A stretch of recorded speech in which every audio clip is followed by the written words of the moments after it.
तेलंगाना कौन जीता? कांग्रेस जीती। राजस्थान में 5 साल पे बदलाव। एकमात्र परिणाम जिस पर इंडिया अलायंस को सोचने की, विश्लेषण की जरूरत है, वो है मध्य प्रदेश।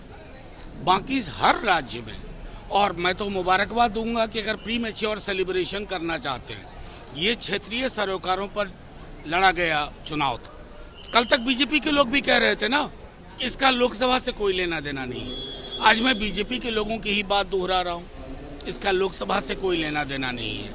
लोकसभा के चुनाव विशुद्ध राष्ट्रीय मुद्दों पर, रोजगार पे, नौकरी पे, सिंचाई पे, दवाई पे और थाली की साइज पे लड़े जाएंगे। बीजेपी कह रही है सेमीफाइनल है, फाइनल कल तक तो नहीं कह रही थी। इसलिए देखिए, बीजेपी को सोचना चाहिए। अगर आप कल सेमीफाइनल कहे होते तो मैं मान लेता।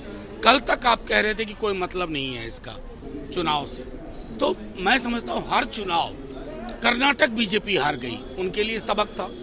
हम हार गए, हमारे लिए सबक है।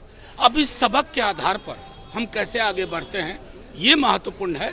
लेकिन 2024 का चुनाव राष्ट्रीय मुद्दों पर एक सेल्फ सेंटर्ड पॉलिटिशियन के खिलाफ लड़ा जाएगा। बिहार बीजेपी के प्रदेश अध्यक्ष ने कहा है कि कहने कि हार के डर से इन लोगों ने 6 तारीख को दिल्ली में इंडिया गठबंधन की बैठक रखी। अब जेल जाने से डर रहे इंडिया गठबंधन के नेता। जेल तो इसका मतलब जेल भेजने की पूरी नीति तय होती है।